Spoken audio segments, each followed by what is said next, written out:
मित्रों नमस्कार। मैं हूं राकेश कुमार। आप देख रहे हैं मत अभिमत। मित्रों 11 फरवरी से सभी अंचलाधिकारी और राजस्व पदाधिकारी सामूहिक अवकाश पर हैं, हड़ताल पर हैं। और उसके बाद से जो स्थितियां बनती जा रही हैं, बहुत सख्त कार्रवाई करने की बात लगातार जो राजस्व एवं भूमि सुधार मंत्री हैं, उप मुख्यमंत्री हैं विजय सिन्हा, वो करते आ रहे हैं। लेकिन मामला और भी बिदकता नजर आ रहा है और अब ये लड़ाई आमने-सामने की होती जा रही है। देखिए, पिछले दिनों आपको याद होगा कि 24 मार्च को एक समीक्षा की गई थी और उसके बाद यह कहा गया था कि 25 मार्च को 5 बजे तक जो लोग सामूहिक हड़ताल पर हैं, वो अपने काम पे लौट आएँ, अन्यथा उन पे कार्रवाई की जाएगी, सख्त कार्रवाई की जाएगी। और इसमें यहाँ तक की बातें कही गई थी, उनका सेवा पर भी असर पड़ सकेगा, मतलब कि कड़ी कार्रवाई की जाएगी। ये सारी बातें कही जा रही थी। लेकिन जैसा बताते हैं कि कुछ लोग गए भी इसको लेकर, लेकिन अब आज उस दिन जो बातें आई थी उसमें ये कहा गया था कि 25 तारीख तक अगर आप 5 बजे तक अपने काम पर नहीं लौटते हैं, योगदान नहीं देते हैं, उस स्थिति में 1 अप्रैल से कार्रवाई की जाएगी। और इसको लेकर अभी जो 69 बीपीएससी बैच के पदाधिकारी हैं, वैसे 69 मतलब 69 राजस्व पदाधिकारियों पर अंचलाधिकारियों से शोकॉज पूछा गया है और यह कहा गया है कि आपका जो आचरण है, या यूं कहें कि बिहार राज्य सेवा शर्त नियमावली जो है, आचरण नियमावली जो है, उसका आप कहीं से अनुपालन नहीं कर रहे हैं। ऐसी स्थिति में तो क्यों नहीं सेवा के बर्खास्तगी की कार्रवाई की जाए, और यह शोकॉज पूछा गया है और समय दिया गया है कि 13 अप्रैल तक इसका जवाब देना है। देखिए, आपको याद होगा कि विजय सिन्हा जैसे ही राजस्व एवं भूमि सुधार मंत्री बने, उसके बाद उन्होंने जो भूमि सर्वेक्षण का काम हो रहा था, उसको लेकर वह बहुत गति से काम करना शुरू किए। हर जिले में जा रहे थे, वहाँ वो कार्रवाई की बात कर रहे थे। सारे पदाधिकारियों को बुला रहे थे। एक जन यूँ कहें कि अदालत लगा रहे थे, जन सुनवाई कर रहे थे। और उस बीच में कई बार उन्होंने इस तरह के आदेश दिए थे, इस तरह की बातें कही थी, जो कहीं न कहीं जो ये पदाधिकारी हैं, उनको लग रहा था कि उनके मान-सम्मान पर ठेस पहुँच रहा है। इसको लेकर तो चर्चा चल ही रही थी। लेकिन हुआ यूँ कि बीच में आपको याद होगा कि यह जो हड़ताल अभी हुआ है, जो सामूहिक अवकाश पर सारे लोग गए हैं, उसके पूर्व भी एक बड़ा आंदोलन हुआ था और उस समय यह बात हुई थी कि जो राजस्व पदाधिकारी हैं, जो अंचलाधिकारी हैं, उनका प्रमोशन डीसीएलआर में होगा। चूँकि बीच में सरकार ने एक नियम बना दिया कि अनुमंडल राजस्व पदाधिकारी का पद एक क्रिएट कर दिया गया और उसके बाद यह जो सेवा प्रोन्नति का जो सिलसिला था, जो श्रृंखला था, वो कहीं न कहीं टूट गया था। हालाँकि इसको लेकर हाई कोर्ट ने बाज़ाब्ता ऑर्डर भी किया था और उसके बाद भी हाई कोर्ट के ऑर्डर के 8 महीने के बाद भी जब ये कार्रवाई पूरी नहीं की गई, उस ऑर्डर को फॉलो सरकार ने नहीं किया, तो फिर अ, अवमानना की भी बात आई और उसमें भी अवमानना के मामले में भी हाई कोर्ट ने फैसला दिया, बावजूद उसके सरकार ने ये बात नहीं मानी।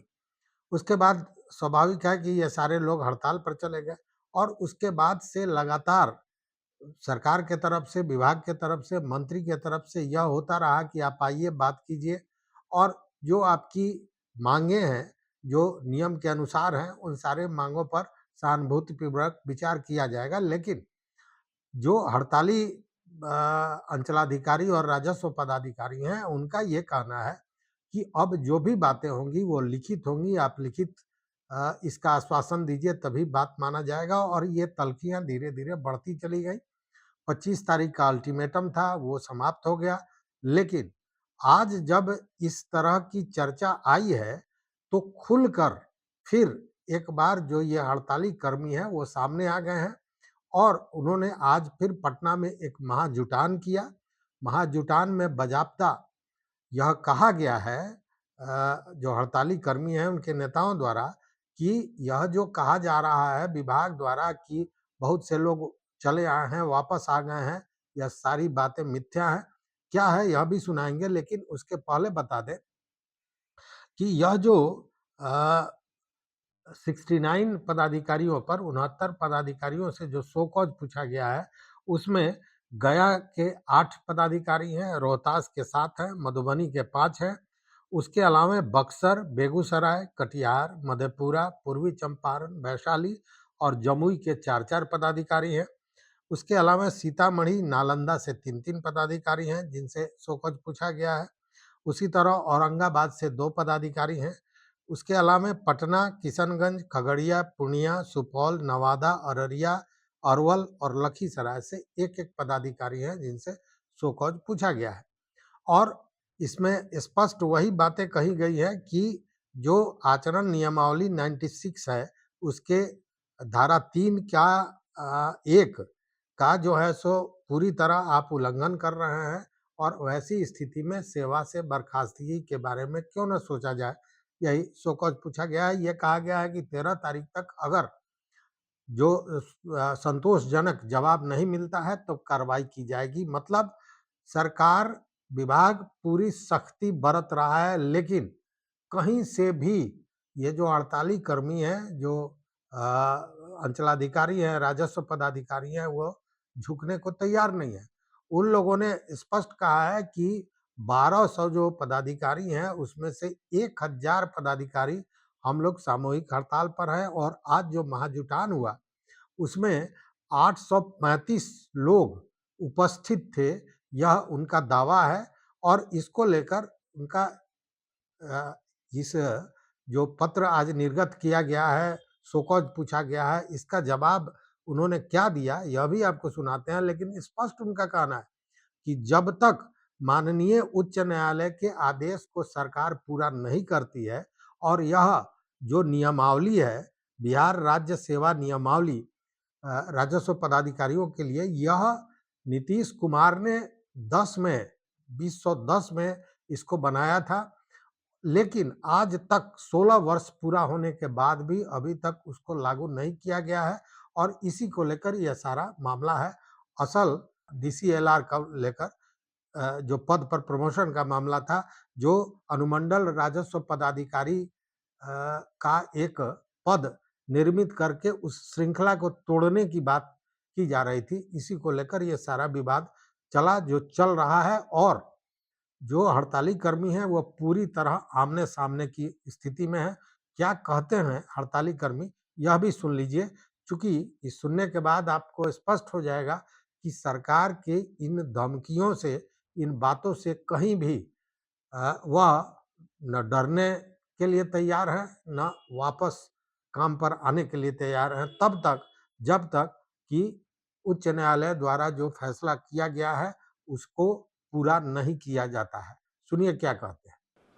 बिहार राजस्व सेवा नियमावली 2010 के आधार पर 1200 पदाधिकारी हम लोग आयोग के माध्यम से चयनित हैं, कार्यरत हैं। उन 1200 में से 1,200 पदाधिकारी अभी हम लोग अटेंडेंस ले चुके, वो हैं उपस्थित। और आज के इस सभा में आप लोग देखे हुए हैं, ये 835 पदाधिकारी कुल यहाँ पे उपस्थित हैं और एकजुट है चट्टानी एकता के साथ। टोटल 1200 पदाधिकारी चट्टानी एकता के साथ एकजुट हैं। किसी भी कीमत पे बिहार राजस्व सेवा नियमावली के तहत जो उनकी नियुक्ति हुई है, नियुक्ति का वही संवैधानिक आधार है, उनका वही उनका कानून है, वही सारी चीजें उनका बाइबल है, बिहार राजस्व सेवा नियमावली 2010। उसको जब तक उसी अवस्था में नहीं कर दिया जाएगा और भूमि सुधार उपसमर्था में जब तक पदस्थापित नहीं कर दिया जाएगा, जिला भूअर्जन पदाधिकारी के रूप में पदस्थापित नहीं कर दिया जाएगा, तब तक हरगिज नहीं हम लोग जाने वाले हैं वापिस। और ये कानून का शासन लागू कराने वाली बात है, माननीय उच्च न्यायालय के आदेश को लागू कराने वाली बात है। माननीय उच्च न्यायालय भी देख रहे हैं माननीय उच्च न्यायालय के चीफ जस्टिस से भी हमको अपील है, वो उन्हीं का ये दिया हुआ आदेश है, उसको लागू कराने के लिए हम लोग अपने संवैधानिक तरीकों से इसको बेहतर तरीके से संवाद स्थापित करने के लगातार सरकार से कोशिश कर रहे हैं। माननीय नीतीश कुमार जी हमारे गार्जियन, उन्हीं का ये नियमावली है 2010 जिसको हम लोग धरातल पे उतारने के लिए कार्यरत हैं। ठीक है, इसीलिए जब तक वो नियमावली प्रॉपर डीसीएलआर और डीएलओ का पदस्थापन नहीं होगा, हम लोग हरगिज पीछे नहीं हटने वाले हैं, क्योंकि इससे जनता का हित होने वाला है। 4 करोड़ जमाबंदीदार और 14 करोड़ बिहार की जनता, स्मूथ प्रशासन तभी हो पाएगा, राजस्व प्रशासन तभी मिल पाएगा, उसके उनके हित की बात है, सिस्टम निर्माण की बात है। सिस्टम को जो अनसिस्टमेटिक हो चुका है, उस अनसिस्टमेटिक सिस्टम को और सिस्टमेटिक तरीके से निर्माण करने की बात हो रही है। उसके लिए हम लोग लगे हुए हैं। आप लोगों से भी अपील है कि आप लोग भी इसमें योगदान करिए। पूरे बिहार की जनता से भी अपील है कि उसमें ये सहयोग करे अपने लिए, कि राजस्व प्रशासन बेहतर तरीके से कार्य कर सके। वो पूरे बिहार की जनता के हित में है। उनसे भी अपील हाथ जोड़कर करते हैं कि इस आंदोलन को वो लोग मदद करें। सारे मीडिया बंधुओं से भी और जुडिशियरी के सारे हमारे माननीय न्यायमूर्ति लोगों से भी अपील है कि उनका देखिए आदेश का क्या हाल किया जा रहा है।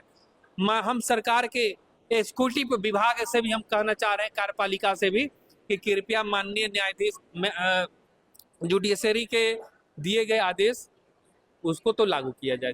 कानून का तो शासन होना ही चाहिए ना। ये तो माननीय नीतीश कुमार जी के ही द्वारा बनाए हुए 2010 नियमावली है, उसको तो धरातल पे उतारा जाना चाहिए ताकि जनता के तो हित हो। बहुत बहुत धन्यवाद।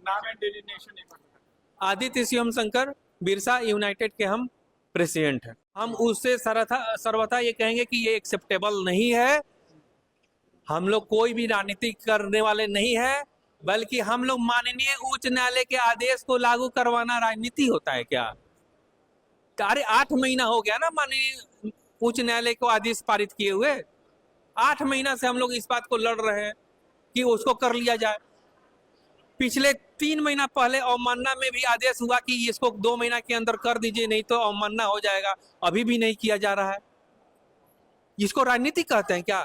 प्रशासन, राजस्व प्रशासन को मजबूत करना, सशक्त करना, जिससे कि राजस्व अधिकारी, कर्मचारी, अंचल अधिकारी, डीसीएलआर, एडीएम का एक मजबूत कड़ी या मजबूत संगठन तैयार होकर के मजबूत राजस्व प्रशासन जनता के हित में बेहतर तरीके से काम कर सके। इसको पॉलिटिक्स कहते हैं क्या? कोई पॉलिटिक्स, हमारे पदाधिकारी सब, कोई भी पदाधिकारी पॉलिटिक्स करने के लिए नहीं आया है। वो मेहनत किया है, पीटी मेंस इंटरव्यू निकाल करके तपस्वी है वो, और तपस्वी कर करके एक बेहतर प्रशासक बनने के लिए आया है। और उस बेहतर प्रशासक बन करके अपने जीवन को इसी में सार्थक करना चाहता है। जब भी साक्षात्कार बीपीएससी में फेस किया जाता है ना, उनकी तमन्ना यही होती है, उनकी बात यही होती है कि हम लोग अपने जीवन को इस प्रशासन में इस कदर से बेहतरीन तरीके से प्रस्तुत करें जिससे मेरा जीवन सार्थक हो। इसी तमन्ना और इसी अरमान के साथ ये लोग पदाधिकारी गण सो है, सारे लोग आए हुए हैं। और आप कह रहे हैं पॉलिटिक्स, यहाँ पे पॉलिटिक्स करने के लिए, पॉलिटिक्स करने होती तो हम लोग यहाँ पे कोई भी हमारे सेवा के ऐसे ही पदाधिकारी हैं जो कि पॉलिटिक्स किए हैं, कर लेंगे। और जब करना होगा तो कर लेते हैं, और जिसके खिलाफ करना होता है वो कर देते हैं। ठीक है, कोई पॉलिटिक्स नहीं। क्षेत्र पे कब वापस लौटेंगे? जब माननीय उच्च न्यायालय के आदेश का अनुपालन कर दिया जाए, राजस्व सेवा में कानून का शासन स्थापित कर दिया जाए, तब लौटेंगे। और महाजुटान 2 में इसलिए करना पड़ा क्योंकि महाजुटान 1 के बाद इसमें अभी तक संवाद स्थापित करके न्यायपूर्ण समाधान नहीं निकाला गया है। हम लोग हर उस स्टेक होल्डर के पास पहुंच करके कोशिश कर रहे हैं कि इसका समाधान निकले। नहीं निकला, इसलिए महाजुटान 2 किया गया। नहीं निकलेगा, महाजुटान 3 करेंगे, 4 करेंगे, 5 करेंगे, लेकिन माननीय उच्च न्यायालय के सम्मान में हम लोग वो सारे चीजों आदेश का लागू करवाने का काम करेंगे जो माननीय उच्च न्यायालय ने हमारे बिहार राजस्व सेवा नियमावली को लागू करने के लिए उन्होंने न्याय आदेश दिया है। क्या बिहार में कानून का शासन समाप्त हो गया है क्या? अरे ये वही बिहार है जो नीतीश कुमार जी ने गढ़ा है सुशासन का। इसलिए हम कह रहे हैं कि ये जो बिहार राजस्व सेवा नियमावली 2010 जो माननीय नीतीश कुमार जी ने बनाया है, गढ़ा है, और माननीय उच्च न्यायालय ने जो आदेश दिया है कि इसे लागू कर दिया जाए, उसको लागू करने में क्या परेशानी हो रहा है? उससे तो बिहार राजस्व सेवा जो है सशक्त, मजबूत और पारदर्शी होगा। जनता परेशान रहती है, राजस्व संबंधी समस्याएं प्रॉपर वे में तरीके से उनका समाधान नहीं हो पाता है। हमारे अंचल अधिकारी या राजस्व अधिकारी हमारे प्रतिनिधि के तौर पे, राजस्व प्रशासन के प्रतिनिधि के तौर पे खामोखा उनको बदनाम किया जाता है। अरे उन्हें सशक्त, मजबूत और पारदर्शी बनाइए। सभी लोग पीटी मेंस इंटरव्यू निकाल करके एकदम मजबूत तरीके से तपस्वी बन करके आते हैं कि हम बेहतर व्यवस्था दे करके हम बेहतर कार्य करें, जनता का सेवा कर सके, और आप इस तरह से उनको बदनाम करते हैं। कोई आदमी पद के लिए ललायत नहीं है, गरिमा और प्रतिष्ठा के लिए हम लोग ललायत हैं कि हम लोगों का जीवन सार्थक होना चाहिए। राजस्व नियमावली जो है 1950 से लेकर 2010 तक जो कचड़े थे उसको साफ करने के लिए नियमावली बनी थी, और उसे आज तक 16 साल तक उसको लागू नहीं किया गया। और आज जो है जो सशक्त, मजबूत और डीसीएलआर, डीएलओ और एडीएम तक के पदों पे जाए ताकि और मजबूत हो, बेहतर तरीके से जनता को राजस्व प्रशासन मिल सके, उसके लिए ही हम लोग आंदोलन कर रहे हैं। और यह आंदोलन भी बहुत नियम के दायरे में रह करके अनिश्चितकालीन सामूहिक अवकाश के रूप में है। देखिए, विभाग जो है ना उसके हम लोग पदाधिकारी हैं, लेकिन विभाग को समझना चाहिए कि सिर्फ हम लोग विभाग की स्थापना वहां पे है, लेकिन हम अन्य 44 विभाग में से 20 विभागों के पद कार्य करते हैं। चाहे वो गृह विभाग का लॉ एंड ऑर्डर हो, आपदा विभाग का नारायण सर का उनके आपदा संबंधित कार्य हो, या जनगणना संबंधित कार्य हो, या कृषि संबंधित कार्य हो, लेकिन हमारा विभाग समझता है कि जो आप कह रहे हैं कि इस तरह से धमकी, वो हास्यास्पद है। हम अपने विभाग के सर्वोच्च पदाधिकारियों के खिलाफ कुछ भी नहीं बोलना चाहेंगे, लेकिन जो कृत्य है ना उसके लिए हम एकदम सिरे से खंडन करते हैं, निंदनीय है। हमारे जो सबसे कमजोर कड़ी है, जिसका परीक्षमान अवधि अभी पूरा नहीं हुआ है, उनको डराने धमकाने का काम किया जा रहा है। गजब! 1 साल 5 महीना उनका सेवा हो गया है, 1 साल के बाद उनका सेवा संपुष्टि करने की जिम्मेवारी किसकी है? विभाग की है। वो क्यों नहीं किया है? और नहीं करने के कारण उनको परीक्षमान प्रोपोर्शनल समझ करके उनको बर्खास्तगी का डर दिखाया जा रहा है। इससे स्पष्ट हो गया कि विभाग के पदाधिकारी या जो चीजें हो वो बहुत, उनके कृत्य जो है खोखले होते जा रहे हैं। तो आपने सुना, अब इस स्थिति में स्पष्ट है कि सरकार और हड़ताली कर्मी आमने सामने हैं। इस स्थिति में जो नीतीश कुमार का या बिहार सरकार का जो एक सपना था, जो सर्वे का सपना था, जो भूमि सर्वेक्षण हो रहा था, चूंकि आप जानते हैं कि बिहार में जितने भी विवाद हैं उसमें मैक्सिमम विवाद भूमि से संबंधित होते हैं, और इन सारे चीजों को पर रोक लगाने के लिए, अंकुश लगाने के लिए ही ये भूमि सर्वेक्षण हो रहा था। चूंकि सारे चीजों को डिजिटल कर दिया जाए, एक आप क्लिक में अपने मोबाइल में भी देख सकते हैं कि आपके जमीन की क्या स्थिति है। ना आपका जमीन कोई दूसरा बेच सकता है, ना दूसरा खरीद सकता है। ये सारी चीजें, इन चीजों से स्पष्ट हो जाता कि आपका जमीन कहाँ है, आपके जमीन के दाएं बाएं आगे पीछे किसका जमीन है, क्या है, ये सारी स्थितियां स्पष्ट हो जाती है। एक तो यह भूमि सर्वेक्षण कहीं ना कहीं बाधित हो गया। दूसरी बात कि जो दाखिल खारिज का मामला है या परिमार्जन का मामला है, ये सारी चीजें यहीं नहीं, जो बहुत से ऐसे प्रमाण पत्र हैं जो अंचल से जारी होते हैं, ये सारे चीज कहीं ना कहीं रुके हुए हैं। हालांकि ये जो विभाग है, विभाग का ये कहना है कि कहीं भी काम रुका हुआ नहीं है। जहाँ जहाँ पदाधिकारी नहीं है वहाँ दूसरे पदाधिकारियों को प्रतिनियुक्त किया गया है। इसी संदर्भ में पटना में 11 अंचलों में दूसरे अंचल के पदाधिकारियों को भी प्रतिनियुक्त किया गया है, मतलब प्रभार दिया गया है। मतलब कि विभाग का दावा है कि काम कहीं से बाधित नहीं है, लेकिन स्थितियां वैसी नहीं है। काम पूरी तरह बाधित है, काम नहीं हो पा रहा है, और ऐसी स्थिति में जो आमने-सामने की ये लड़ाई है, यह किस ओर जाता है, इसकी परिणति क्या होती है, यह देखने वाली बात है। क्योंकि सरकार अगर अड़ी हुई है, तो ये जो पदाधिकारी हैं, जो हड़ताली कर्मी हैं, यह भी अड़े हुए हैं। देखने वाली चीज़ ये है कि इसका भविष्य क्या होता है और इसका फैसला क्या निकल के सामने आता है। इस पूरे वीडियो पर आपका क्या राय है, आपका क्या विचार है, ज़रूर बताइएगा। देखते रहिए मत अभिमत। मित्रों, चैनल पर नए हो तो सब्सक्राइब कीजिए, लाइक कीजिए, दोस्तों के साथ शेयर कीजिए और अपना विचार ज़रूर दीजिए। बहुत बहुत धन्यवाद। कोटिशाह आभार।